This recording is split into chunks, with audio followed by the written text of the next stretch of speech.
Feast TV is brought to you with the support from Missouri Wines, IKEA, Caldy's Coffee, Old Time Produce, and the Raphael Hotel. Not all of our food is cultivated, some is wild. This is the foraging episode. I'm Cat Neville, and this is Feast TV.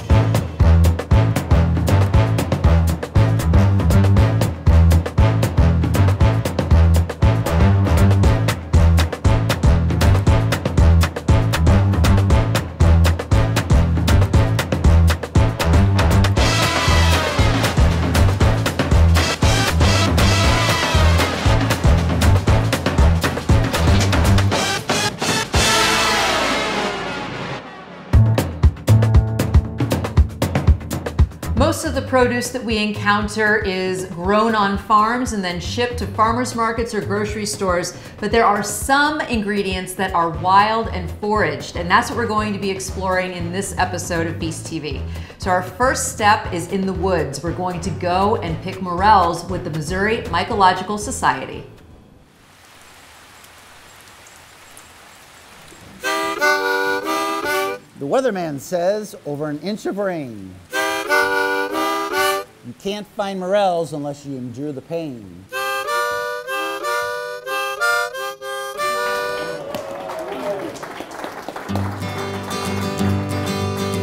Official rules for Morel Madness. Rule number 1, all participants must smile and act like they're having a good time, no matter how many mushrooms they have found.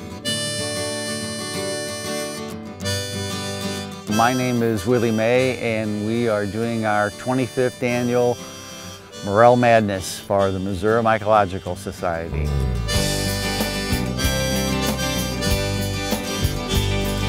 Missouri Mycological Society started about 1990, and then we expanded to other cities and other chapters. So we now have a Columbia chapter, we have a Springfield chapter, we have a Kansas City chapter. The season starts usually around April 1st we're talking about St. Louis County. It lasts for about 3 weeks. If you're a beginning mushroom hunter, you want to wait until they get up and they get big so that when you're walking through the woods and you're scanning the ground, they're easy to see, and this is what you might find.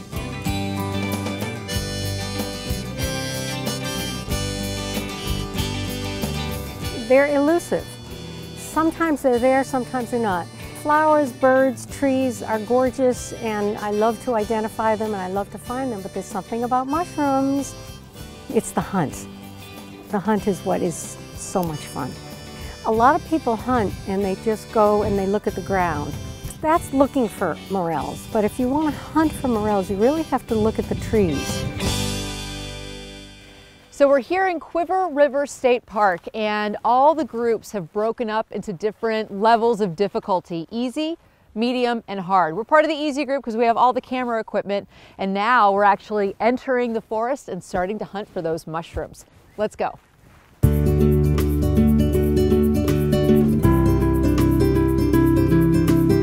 The first tip, know your trees. Morel mushrooms have what's called a mycorrhizal relationship.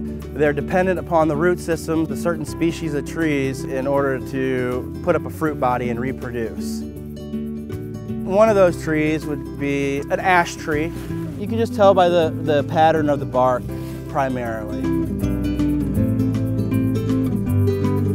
So this is another prime species of tree that morels form that relationship with. So your elms, your ashes, and then your eastern white sycamore. It's got the flaking white bark. They grow in river bottoms primarily.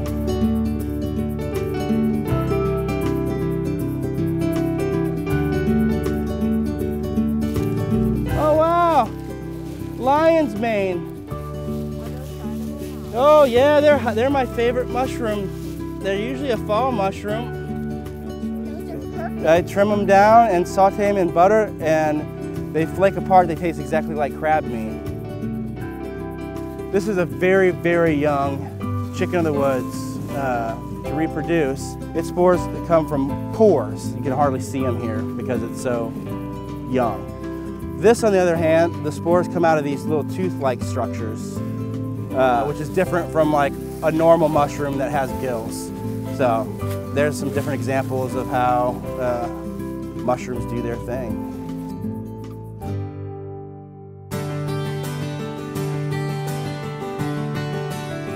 The morel season lasts 2, 3, maybe 4 weeks. The rest of the year, the organism itself is a mycelial, what they call it, a mycelial mass underground. So that's why you find it coming up in the same spots every year. That's correct. So you find that good tree, yeah. Your secret tree. There you go.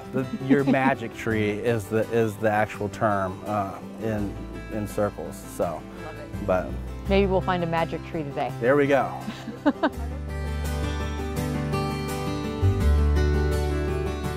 Another great thing about morel season, if you know some basic of wild greens, this is the best time to collect them. So even if you don't find a lot of mushrooms, there's lots of other things you can add into your diet. That's spiderwort. You can stir fry it, eat it raw. You can tell it's spiderwort by if you strip back one of these leaves like that. Oh. See how it's slimy? Always make sure that you know what you're eating 100%. If you're not sure, check with somebody who does. So we didn't find many morels. In fact, Chris, the guy behind the camera, found this teeny tiny one that's kind of dried up on the side of the road, but it was still a successful hunt. We found a number of wild edibles and had a great time walking through the woods. Now we're gonna head back and have some lunch. And just when we thought all hope was lost, we got back to the parking lot and Charlotte pulled out of her basket a big, beautiful morel. So we're back at the lodge and everybody's gathering and making lunch, and here is a selection of the wild edibles that people found on their forays. Everything from wild garlic and wild onion, chicken of the woods, some more of that spiderwort, and this wild sorrel that tastes like green apples. Everything is just so gorgeous. It's a little taste of Missouri.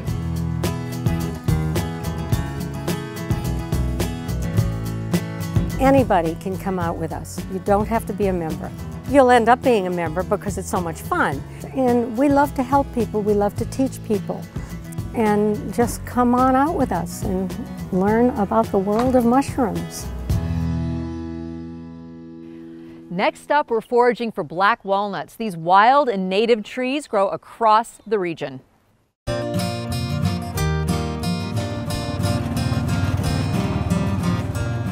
So shall we go hunt for some walnuts? Absolutely. So how long have you been foraging for walnuts?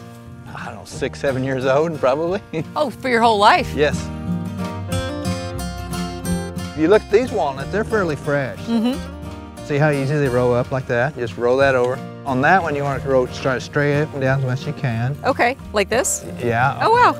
I mean, we're standing here and the ground is covered with the black walnuts. If you've never had a black walnut, the flavor is almost liqueur-like. It's very intense. Mm-hmm. It's not like an English walnut that has a very soft, sweet flesh to it. Okay. It's very distinctive. How do you crack them? Because they are tough to get into. Oh, well, I don't do them myself. It's better for me to buy them. So you pick them, you hand them off to Hammonds, and you buy back? Yeah, I just go to the grocery store and buy them. I love it.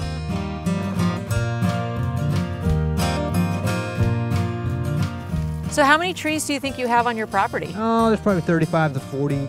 We already picked almost $500 worth, and the season hadn't even started, so. There are so many walnuts under this tree. There are probably, what, thousands even? Oh, sure. We've got a lot of work to do.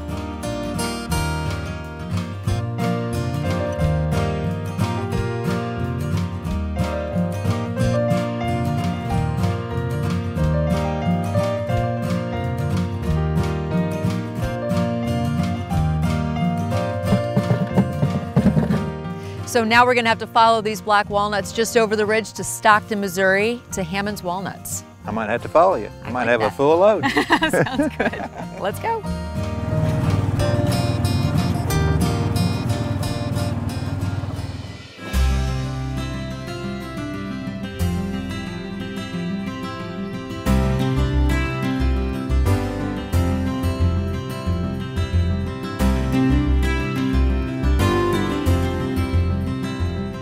So we're standing in front of bags and bags and bags of these black walnuts. So these nuts are waiting for us to get to them and crack them sometime. Impatiently, right. And so sometime during the next few months, we'll bring those nuts to the shelling plant and crack them and process them. And so you had 21 million pounds brought in this year? Yes, 21 million pounds last fall in October and early November. And that's almost an average crop. So people like Bobby, he is one of how many people who you are working with across the country? Many thousands and thousands of people. We have 220 or so buying stations, holding stations in about 11 states. 65% of the crop usually comes from here in Missouri, but we have other states as well where thousands of people do get out and pick up nuts that are growing wild in yards and pastures everywhere. Every buying station will have probably dozens or maybe even a couple of hundred people who will bring in the nuts.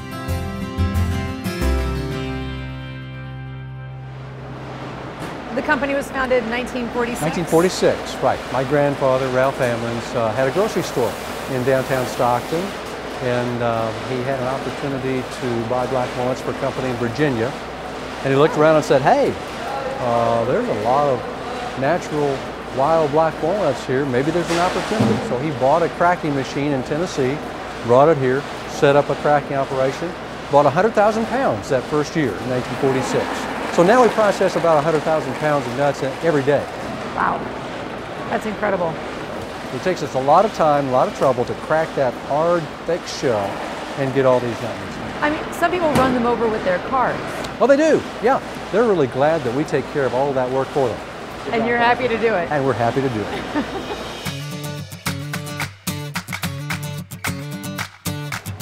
So the nuts go onto a pallet here, and these are then stretch wrapped and ready to go to customers for ice cream, for baking, for packaging. You find them in grocery stores. Well, and your brand is across the entire country. It is. Hammond's Black Walnuts and our packages is distributed all over the United States. I mean, you're in retailers everywhere from Walmart to small specialty retailers. Oh, yeah. Yeah. Walmarts and large chains like Kroger and Safeway, all the way to the Woods Supermarket here in Stockton or in Bolivar, Missouri, and everything in between. It's all from right here. I love it. All the black walnuts are right here in Stockton, Missouri.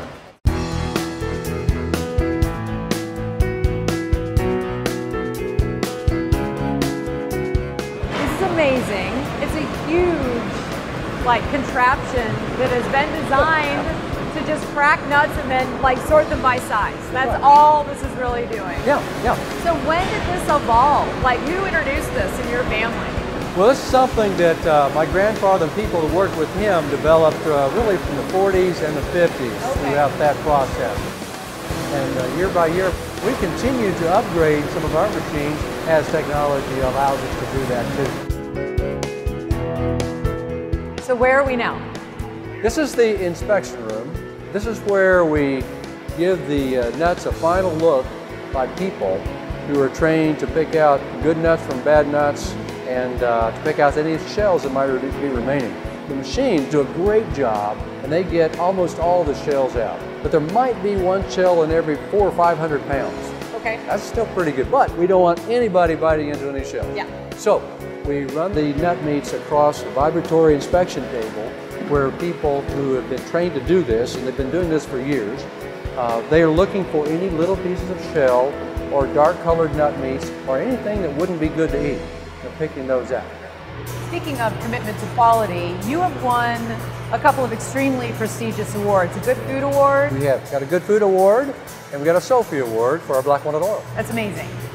And I think that it just speaks to not only the quality of the nuts that you guys are processing, but also just how unique the black walnut is. It's a uniquely American nut. It only grows here, is that right? That's right. Only here in the United States. It's a wild nut, so it's gathered and it's harvested that way. There are very few tree nuts that are native to the United States. Black walnuts is one of them. I love it. It's the all-American nut. It's totally native to the U.S. It has a completely unique flavor.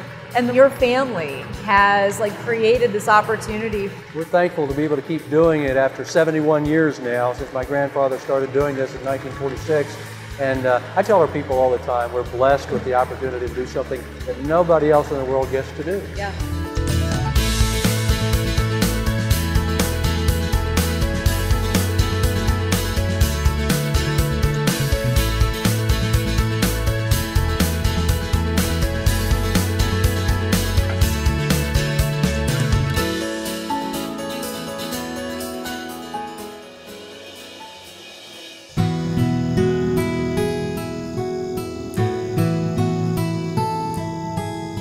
Today we are at Prairie Birthday Farm just outside of Kansas City. You are going to meet Linda Hetzel, who has created a farm that merges cultivated and wild foods.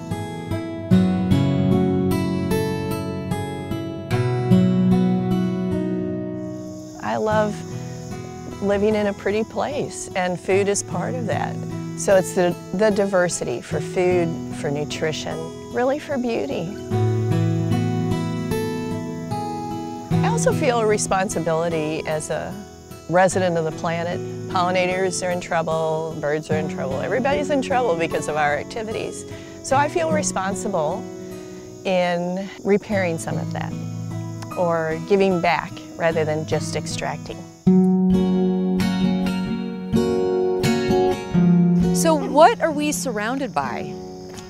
Well, this is a reconstruction of tallgrass prairie and wildflowers that would have been here when European settlers came to this continent. What inspired you to create this kind of wild farm?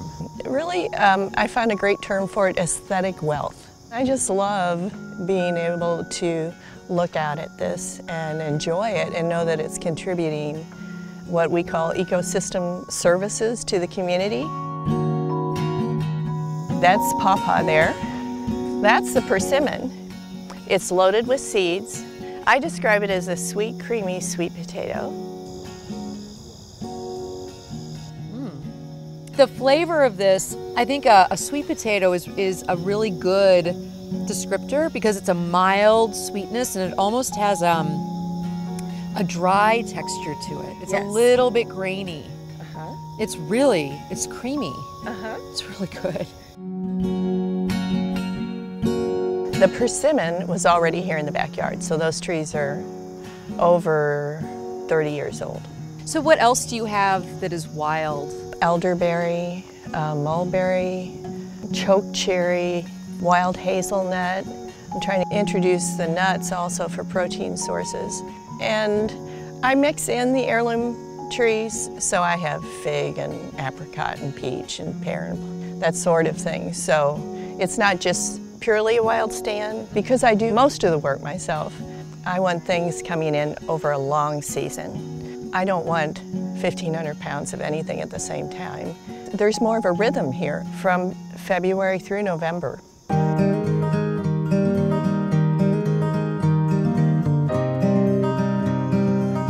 So wild plum is all of 2 in there.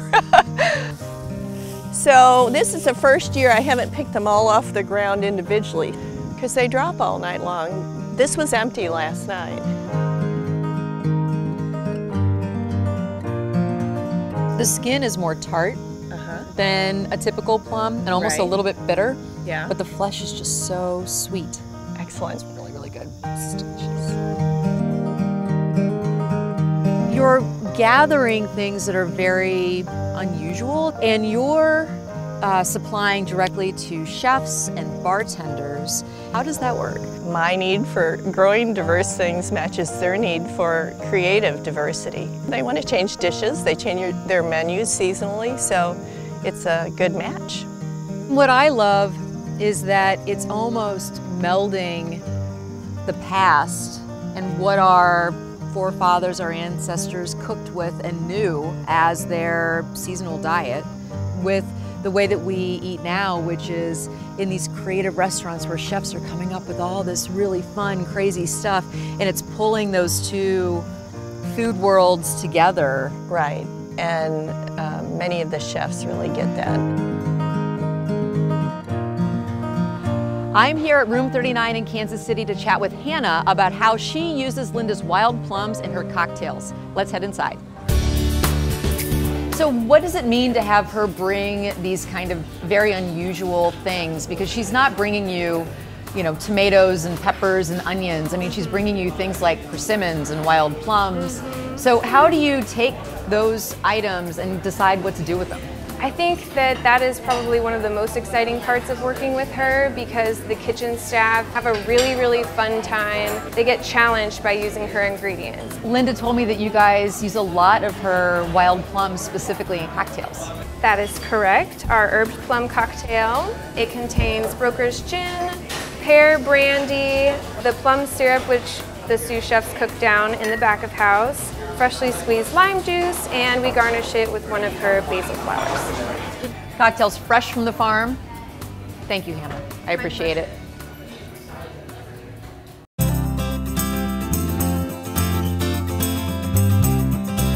So most of these wild and foraged foods are pretty seasonal, but the black walnuts that we showed you in the middle of the episode can be found year-round. So my recipe today is focusing on the walnut, and I'm going to show you how to make a walnut-crusted pork chop. I'm going to pair that with some whipped sweet potatoes. Now, most walnuts are used in sweet applications like brownies and cookies, so that's why I wanted to make sure that we focused in on something savory. So what I'm going to do is I'm going to take about a cup of the black walnuts and put them in my food processor. I'm going to take about a tablespoon of rosemary. This is going to be a very aromatic crust for those pork chops. Fresh thyme leaves, 1 clove of garlic. Toss that in. And the last ingredient is panko. I always use panko when I'm oven frying, because you really can't replicate that crunch with anything else. Okay, I'm just gonna pulse this.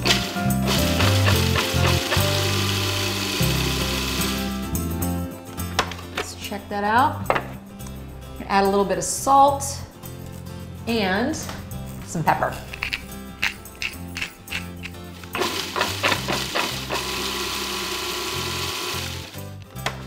And there you go.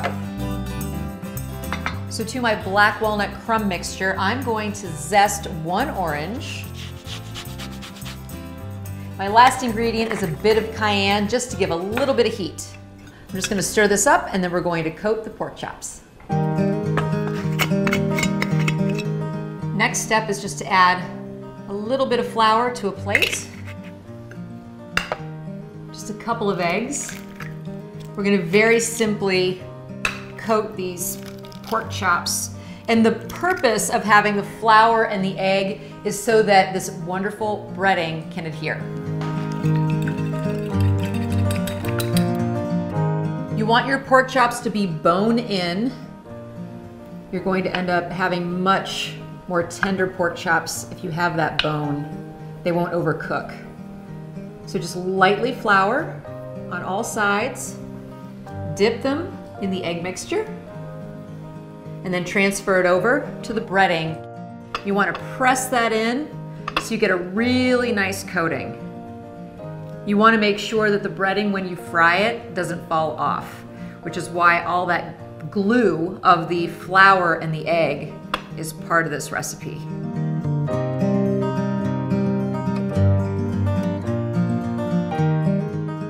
All right, we've got the coating finished, and now to the frying pan. So I've been preheating my pan, and I put some grapeseed oil in here, and I used grapeseed specifically because it has a much higher smoke point or flash point, so when I'm cooking the pork chops at a higher temp, it won't burn. Gently put your pork chops into that oil. We're just gonna brown them on both sides and then transfer them over here to this plate. And you really want to bake the chops in the frying pan in which they're cooked, because we're going to make a pan sauce. This is about what you want it to look like, nice and golden. You don't want it to cook all the way through because, again, you're going to bake them in the oven. What you want to do is just get a nice crust on that exterior. These are ready. They're nice and golden brown on both sides. So I'm going to go ahead and stick these in the oven. While my chops are in the oven, I'm just gonna mince up 2 shallots and chop up some of this parsley. These are beautiful. The crust is perfect. I'm gonna go ahead and start my pan sauce. So I'm gonna heat this up just on medium-low, and then I'm gonna deglaze the pan with some dry white wine. I'm gonna be using this Vignoles from Robler, and then I'm gonna add in some of those shallots I chopped up and the parsley. So you might be wondering what I'm doing with this humongous hunk of butter. I'm gonna melt it down and brown the butter, and it's gonna be added to the sweet potatoes.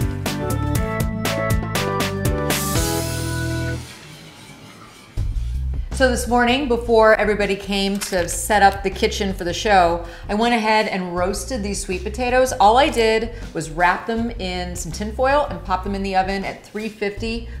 These roast for about an hour and a half or so. You want to roast them until they're nice and soft, and then they have to cool because you want to do exactly this, which is take off the skins. So I have pulled my brown butter off of the stove, and I have my maple syrup at the ready. I'm gonna go ahead and start this on medium speed and allow it to whip and get nice and fluffy. I'm gonna add in just a little bit of butter.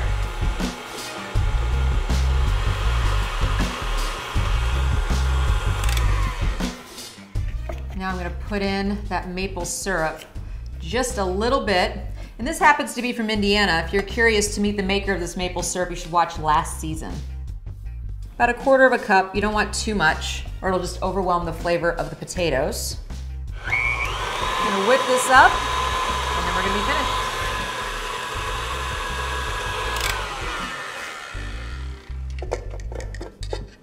finished. Nice and fluffy, it's beautiful. I'm just gonna spoon these onto a plate to serve alongside those gorgeous pork chops.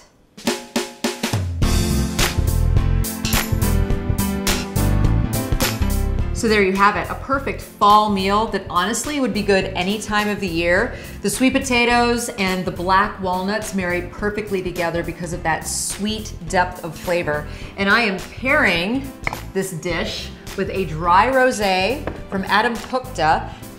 Rosé is an absolutely perfect match for pork, and this dry rosé is lovely.